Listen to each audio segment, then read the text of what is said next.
Hi everyone and welcome. In this episode we will be analyzing Season 1, Episode 4 of Revisionist History by Malcolm Gladwell.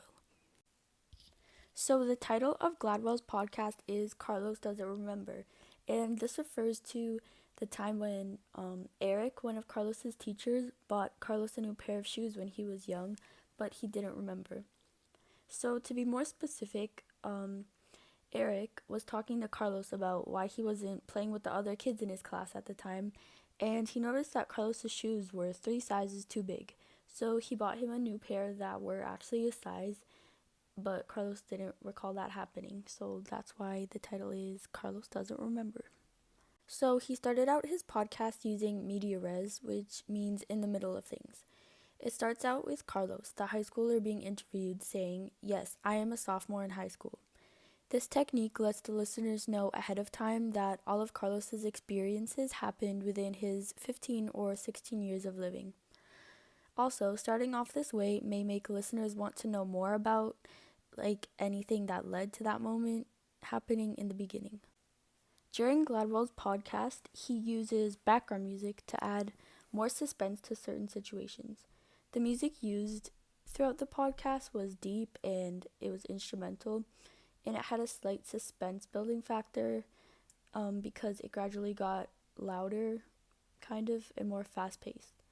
Because of this factor, listeners might be more curious due to the slight suspense in the music background, and it might trigger more emotions within them as well. Throughout the podcast, Gladwell narrates some of Carlos's story, and he also asks other podcast members to share their thoughts too. I think that he chose to narrate the majority of the time as it was his own podcast, and also because he was familiar with what happened, so why not explain it himself? And for some parts he used Carlos, Eric, Carlos's little sister, and Eric's co-worker Alina for their input, and he probably did that because some things he wasn't too familiar with and he wanted them to explain it because he didn't really know. Their input also could have been for important ideas or to emphasize them more by having other sources. There were also times when things like logos, pathos, I think that's how you say it, and ethos were used in the podcast. I think a good example of logos, which is a way of persuading the audience with logic, is when Gladwell gives the statistics about SAT scores, and he proves his point of lower middle class kids getting high scores on the test. He says, "There's probably 35,000 students a year who score in the 90th percentile or above on their SATs, and who also come from families living on less than $40,000 a year. Now keep in mind, these are kids who don't have tutors, who don't go to high schools with 1,000,000 advanced placement courses, and who probably took the test once, not 2 or 3 times like upper middle class kids. So these scores are on the low side. These are kids who could ace a test in one shot." A good example of Gladwell using pathos, which is a way of persuading the audience with emotion, is when he describes how bad Carlos's old school was, making listeners feel for Carlos. He says, Middle school has 600 kids per grade. The classrooms are these standalone wooden and cinder block huts, row upon row of them. They only put in windows in the huts last year, tiny little windows high on the wall. There's a big fence around the outside, a guard in a hut at the gate. I don't want this to come across the wrong way, but Lenox looks like a concentration camp. When I was there, a police cruiser drove slowly back and forth between the long rows of huts. Oh, and next to the principal's office, there are what looked like 6 narrow closets, solitary confinement cells, where they stash a kid until the cops come. Remember, this is a middle school.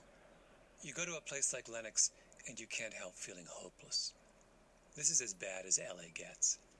I think this part in particular really got to me the most out of everything, as it made me realize how bad Carlos had it in such a poorly organized school.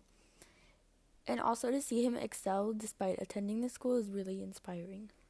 An example of ethos, which is a way of persuading using the credibility of the speaker, is when Gladwell speaks so highly of Carlos, proving he is a legitimately smart kid.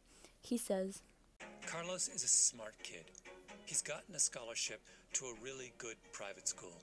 He's excelling. It's not hard to imagine that one day he'll go to a college of his choice.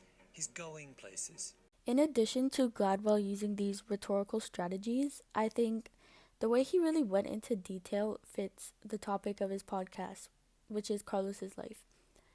He basically expanded things that Carlos and Eric says into further detail or adds on to what was said to really make sure that the listeners understand and are following along with everything that's being said.